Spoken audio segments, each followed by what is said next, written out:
Kalau semua, pernah nggak sih kalian mikir apa ya yang sebenarnya terjadi di balik semua sistem digital yang kita pakai di sekolah? Dari pas kita tap kartu absensi sampai lihat rapor online. Nah, hari ini kita bakal bongkar bareng-bareng rahasia data di balik keseharian kalian di sekolah berdasarkan materi dari Bapak Yunus. Coba deh, bayangin ini. Tiap pagi, kamu tinggal tap kartu pelajar buat absen. Kelihatannya simpel banget kan? Tapi, di balik satu tap itu, sebenarnya apa sih yang terjadi di dalam komputer sekolah? Jawabannya ternyata lumayan kompleks. Di bagian pertama ini, kita bakal lihat gimana satu tab yang kelihatannya sepele itu sebenarnya ngebangkitin ribuan proses. Ya, ini dia cara sistem sekolah kita berpikir. Oke, jadi semua keajaiban digital itu intinya cuma ngikutin satu konsep super dasar. Namanya IPO, singkatan dari input, proses, dan output. Gampangnya gini deh, anggap aja ini resep digital. Kamu masukin bahan, itu input. Terus bahannya diolah, itu proses. Dan tada, jadilah hasilnya, itu output. 3 langkah ini tuh pondasi dari hampir semua sistem komputer yang ada. Nah, ini dia perjalanan absensi digital kita kalau dipecah pakai konsep tadi. Langkah pertama, input, yaitu pas kamu scan kartu pelajar. Data nomor induk siswa atau NIS kamu masuk ke sistem. Lanjut ke langkah kedua, proses. Sistem langsung gerak cepat nyocokin NIS kamu sama database sekolah. Dan akhirnya muncullah output. Status kamu nongol di layar, hadir.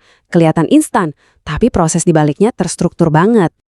Dan konsep IPO ini tuh nggak cuma buat absen aja loh. Lihat tabel ini deh. Pengolahan nilai juga sama persis. Inputnya ya nilai tugas dan ujian kamu.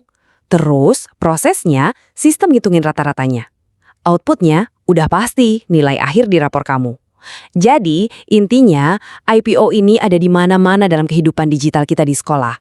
Oke, jadi kita udah tahu sistem itu kerjanya pakai IPO. Tapi, apa sih yang diolah? Jawabannya, data. Dan data itu persis kayak meja belajar kamu. Bisa rapi banget atau bisa juga berantakan banget. Yuk, kita bedah apa bedanya data yang terstruktur sama yang nggak terstruktur. Pertama, kita kenalan dulu sama si anak rapi. Data terstruktur. Coba bayangin deh, tabel atau spreadsheet. Semuanya punya tempat masing-masing, tersusun rapi, di baris dan kolom yang jelas. Format yang paten kayak gini bikin komputer gampang banget buat ngebaca dan ngertiinnya. Contoh paling pas ya, tabel absensi digital ini. Lihat kan, ada kolom khusus buat NIS, nama, kelas, dan seterusnya. Tiap baris itu isinya catatan buat satu siswa.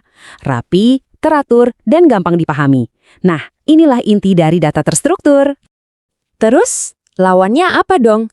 Coba deh pikirin postingan Instagram kamu, video YouTube yang kamu tonton, atau status-status di Facebook. Nah, semua itu adalah contoh dari data tidak terstruktur. Mereka nggak punya format yang baku dan tetap. Perbandingan ini ngejelasin semuanya. Data terstruktur formatnya tetap, kayak tabel nilai rapor, jadi gampang diproses. Sementara itu, data tidak terstruktur bentuknya bebas. Bisa teks, gambar, video, kayak chat WhatsApp kita, dan butuh alat khusus buat dianalisis. Dua-duanya sama-sama penting, tapi cara kerjanya beda jauh. Oke, sekarang kita masuk ke bagian yang krusial banget. Gimana kalau data yang kita masukin itu salah? Nah, ini tentang betapa pentingnya memastikan semuanya benar dari awal. Sekarang saya mau kasih tantangan kecil buat kalian. Coba deh perhatiin data di slide berikutnya. Bisa nggak kalian temuin mana data yang nggak valid alias salah? Oke, coba kita bedah bareng-bareng ya. Udah nemu belum? Nih, yang pertama, lihat deh NIS-nya. 23A45. Loh, kok ada huruf A di situ? Harusnya kan angka semua. Salah.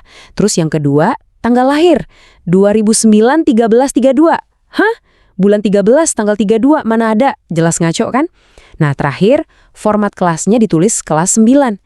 Padahal sistemnya itu butuh kode yang baku, misalnya IXB. Gimana? Kalian berhasil nemuin semua kesalahannya? Nah, proses buat ngegah sampah data kayak tadi masuk ke sistem, itu namanya validasi data. Anggap aja nih satpam atau penjaga gerbang yang tugasnya mastiin setiap data yang mau masuk itu udah benar, lengkap, dan nurut sama aturan mainnya. Terus, kenapa sih validasi ini penting banget? Pertama, ya jelas buat mencegah kesalahan informasi. Kedua, buat ngejaga kualitas database biar isinya akurat terus. Ketiga, ini juga ngelatih kita buat jadi lebih teliti dan tanggung jawab. Dan yang paling penting, ini jadi dasar buat kita berpikir kritis soal data. Oh iya, Ada satu konsep penting lagi nih. Beberapa data itu wajib unik, yang artinya nggak boleh ada duanya. Contohnya ya NIS kamu itu.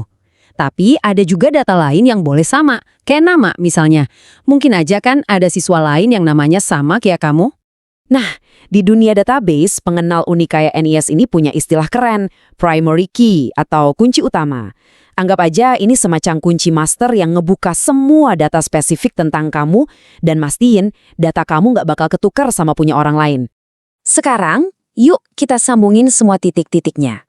Semua yang baru aja kita omongin tadi, dari IPO, data rapi, sampai validasi, itu semua adalah fondasi dasar dari coding dan teknologi di dunia nyata. Coba lihat deh, gimana semuanya nyambung. Konsep IPO yang kita pelajari itu ternyata jadi dasar dari alur logika dan algoritma waktu ngoding. Validasi data itu cara sebuah program nanganin kesalahan. Dan data unik kayak NIS, itu ya konsep primary key di database. Jadi, tanpa sadar, kalian sebenarnya udah belajar pondasi dari coding. Oke, mari kita rangkum sebentar ya. Poin penting pertama, ingat sihir 3 langkah IPO, input, proses, output, yang jadi motor penggerak semuanya. Kedua, pahami kalau data itu ada 2 jenis utama, yang terstruktur alias rapi, dan yang tidak terstruktur yang lebih bebas. Ketiga, validasi itu pahlawan super yang ngejaga data kita tetap akurat. Dan terakhir, data unik seperti NIS itu adalah kunci utama biar informasi kamu aman dan nggak tertukar. Sebagai penutup, saya tinggalin satu pertanyaan buat kalian pikirin. Coba deh sekarang ambil handphone kamu, kira-kira aplikasi mana yang pakai data terstruktur dan aplikasi mana yang dibangun di atas data tidak terstruktur? Jawabannya mungkin bakal bikin kamu kaget. Sampai ketemu di pembahasan kita selanjutnya ya.